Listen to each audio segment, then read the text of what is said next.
Hello दोस्तों, आज हम शुरू करने वाले हैं बायोटेक्नोलॉजी जो हमारा सब्जेक्ट है 6 सेमेस्टर का। उसकी पहली यूनिट और पहली यूनिट का पहला टॉपिक जो कि हमारा है बायोटेक्नोलॉजी एंड उसका objectives, introduction and their historical background. तो चलिए शुरू करते हैं, देखते हैं कि बायोटेक्नोलॉजी हमारा होती क्या है। तो सबसे पहले हम देखते हैं कि बायोटेक्नोलॉजी हमारा वर्ड है उससे क्या हमको समझ में आता है। तो हमारा जो बायोटेक्नोलॉजी वर्ड होता है ये 3 पार्ट्स में डिवाइडेड होता है। पहला पार्ट हमारा होता है बायो, दूसरा हमारा होता है टेक्नो एंड तीसरा हमारा होता है लॉजी। ठीक, तो अब बायो का मीनिंग क्या है कि बायो मीन्स हमको पता है कि कोई लिविंग ऑर्गेनिज्म होगा। ठीक है, हम अक्सर बायोलॉजी में देखते हैं कि हाँ लिविंग ऑर्गेनिज्म से रिलेटेड ही सारे काम चलते हैं। ठीक है, तो बायो मीन्स हमारा हो गया लिविंग ऑर्गेनिज्म, और टेक्नो हमारी टेक्नोलॉजी हो गई या फिर इंजीनियरिंग हो गई, फिर क्या उससे होता है। ठीक है, एंड लॉजी मीन्स हमारा होता है साइंस या फिर स्टडी।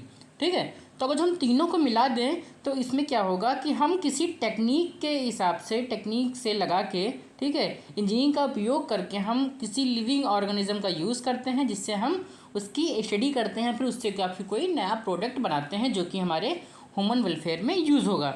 ठीक है, तो चलिए देखते हैं इसकी प्रॉपर डिफिनीशन क्या होती है।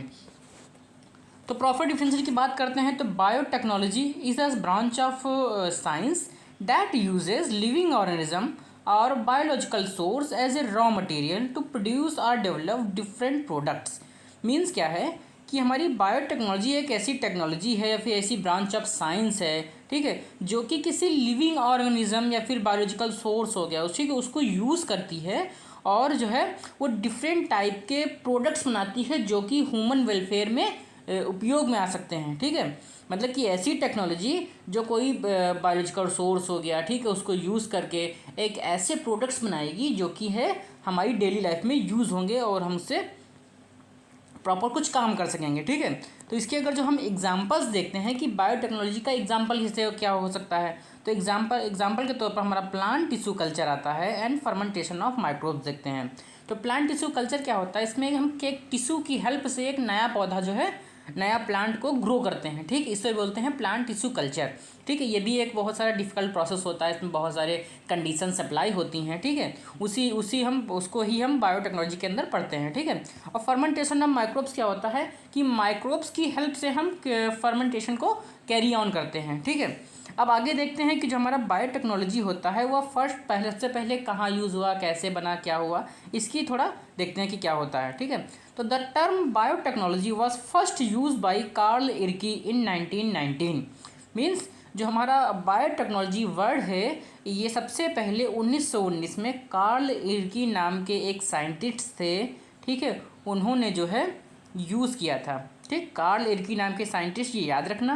ठीक है, पेपर में लिख के आना तो अच्छे मार्क्स आते हैं। ठीक है, कार्ल इर्की ने 1919 में बायोटेक्नोलॉजी का क्या बोलते हैं नाम रखा था। ठीक है, इसका नेम लिया था। ठीक है, he was Hungarian engineer. Hungarian क्या है, हमारी कंट्री है। ठीक है, Hungarian engineer and he is also known as father of biotechnology.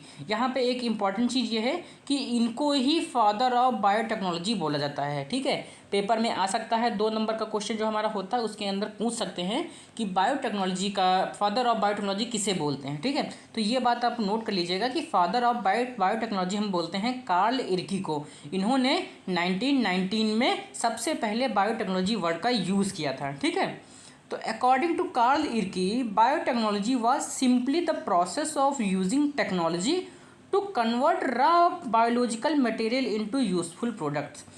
मतलब कि भाई इन्होंने सिंपल कहा था कि हम बायोटेक्नोलॉजी हम ऐसे कह सकते हैं कि यह एक ऐसा प्रोसेस है जिसके अंदर, ठीक है, हम टेक्नोलॉजी का यूज़ करके हम बायोलॉजिकल रॉ प्रोडक्ट को, ठीक है, किसी एक यूज़फुल प्रोडक्ट के अंदर कन्वर्ट कर रहे हैं। भाई कार्ल इर्की ने कहा कि ऐसा है कि हमने एक ऐसी टेक्निक बनाई है, ठीक है, जिसके अंदर हम जो है किसी हम बायोलॉजिकल रॉ प्रोडक्ट को लेंगे और उसको एक यूज़फुल प्रोडक्ट बनाएंगे। ठीक है, ऐसे इन्होंने डिफाइन किया था। आगे देखते हैं तो क्या हमारा है फार्मास्यूटिकल बायोटेक्नोलॉजी। अब हमको तो भाई यही पढ़नी है कि फार्मास्यूटिक्स में हम लोग भाई फार्मासिस्ट वगैरह हैं, तो हम लोग ये देखते हैं कि हमको ड्रग कैसे बननी है, कैसे काम होना है। ठीक है, तो हमको क्या पढ़नी है फार्मास्यूटिकल बायोटेक्नोलॉजी। ठीक है, तो फार्मास्यूटिकल बायोटेक्नोलॉजी क्या होती है अब हम ये देखेंगे। It is a branch of science or process which are used in the preparation of pharmaceuticals such as drugs medicine tablet capsule by using biotechnology. भाई फार्मास्यूटिकल बायोटेक्नोलॉजी क्या है? सिंपल सी एक बायोटेक्नोलॉजी की अभी साइंस की ब्रांच है जो कि हमारी फार्मास्यूटिकल प्रोडक्ट्स को बनाती है। ठीक है, किसकी हेल्प से? बायोटेक्नोलॉजी की हेल्प से।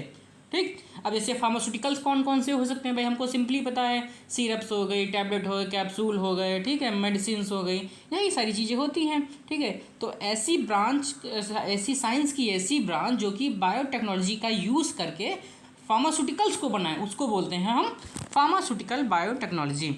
अब एग्जांपल के तौर पे अगर जो हम देखने जाएंगे तो हम एंटीबायोटिक्स जो होती हैं, हमारी वैक्सीन्स होती हैं, और ह्यूमन इंसुलिन जो हमारी होती है, वो हम बायोटेक्नोलॉजी की हेल्प से ही बनाते हैं। अब हम बात करते हैं कि इसके ऑब्जेक्टिव्स कौन कौन से होते हैं। तो ऑब्जेक्टिव को अगर देखते हैं तो ऑब्जेक्टिव हमारा होता है to produce new pharmaceutical designs and produce drug. Means कि फार्मास्यूटिकल बायोटेक्नोलॉजी में ऐसा हम तो इसका पहला ऑब्जेक्टिव होता है produce new pharmaceutical designs and produce drug.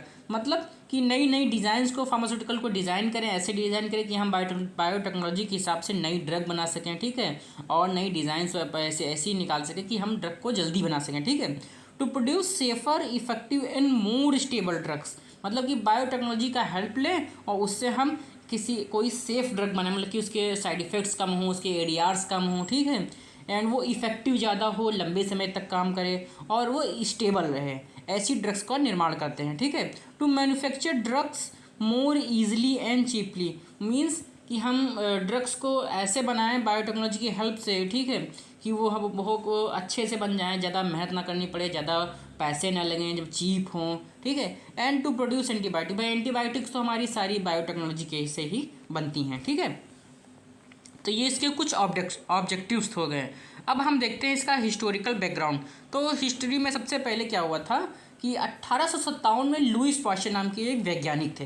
ठीक है, उन्होंने क्या कहा कि माइक्रोब्स जो होते हैं ये फर्मेंटेशन कॉज करते हैं। भाई 1857 में सबसे पहले हिस्टोरिकल बैकग्राउंड, 1857 में भाई एक लुईस पाश्चर नाम के वैज्ञानिक थे जिन्होंने ये बताया कि जो माइक्रोब्स होते हैं वो फर्मेंटेशन प्रोसेस काज करते हैं। अगर जब हम फर्मेंटेशन प्रोसेस क्या होता है ये देखने जाएंगे तो chemical degradation of compound that is called by microbes, this is called fermentation. 1879 Fleming discovered chromatins that is chromosomes. Means 1879 में जो हमारे फ्लेमिंग थे इन्होंने डिस्कवर किया कि क्रोमोसोम और क्रोमैटिन्स कुछ चीज़ होती है। ठीक है, कुछ जो हमारी सेल होती है, सेल के अंदर जो है ये सारी चीज़ें होती हैं। ठीक, फिर 1911 में first cancer causing virus was discovered by Rouse. 1911 में सबसे पहले राउस नाम के वैज्ञानिक ने एक कैंसर कॉजिंग जो हमारा वायरस था उसको डिस्कवर किया था। फिर सबसे बड़ी खोज हुई थी 1929 में जो कि हमारी पेनिसिलिन की हुई थी और उसको हमने अलेक्जेंडर फ्लेमिंग ने किया था। तो ये बात आप ध्यान रखिएगा कि ये ज़रूर से ही वहाँ पे लिखिएगा जाके कि 1929 में जो हमारे अलेक्जेंडर फ्लेमिंग थे उन्होंने पेनिसिलिन की खोज की थी। फिर इसके बाद 1944 में DNA is a proven to carry genetic information. 1944 में ये हम लोग को पता चल गया था कि जो हमारा डीएनए होता है वो जेनेटिक इन्फॉर्मेशन को कैरी करता है थ्रू आउट द जनरेशंस। ठीक है, in 1953 Watson and Crick understand the structure of DNA. 1953 में जो हमारे वाटसन और क्रिक नाम के दो वैज्ञानिक थे, साइंटिस्ट थे, उन्होंने ये दे पाया। तो 1929 discovery of penicillin by Alexander Fleming. तो 1929 में हमारी पहली एंटीबायोटिक जो थी पेनिसिलिन उसकी डिस्कवरी की गई थी अलेक्जेंडर फ्लेमिंग के द्वारा। 1944 DNA is proven to carry genetic information. 1944 में हम ये जान गए थे कि जो हमारी जेनेटिक्स की इन्फॉर्मेशन होती है, जो हमारी through out the generation pass होती रहती है, वो डीएनए करता है। ठीक है, 1953 Watson and Crick understand the structure of DNA.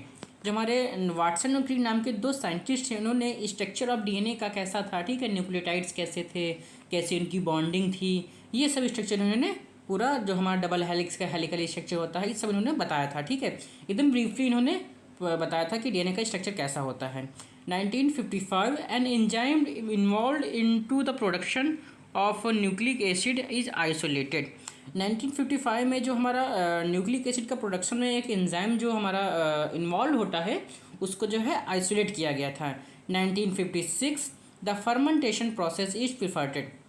ठीक है, जो हमारा फर्मेंटेशन प्रोसेस होता है वो बनाया मतलब कि परफेक्ट किया गया था। ठीक है। 1979 the first monoclonal antibodies are synthesised. 1979 में पहली मोनोक्लोनल एंटीबॉडी जो हमारी वो बनाई गई थी। 1998 फर्स्ट क्लोन्ड एनिमल डॉली सीप जो है वो बनाई गई थी।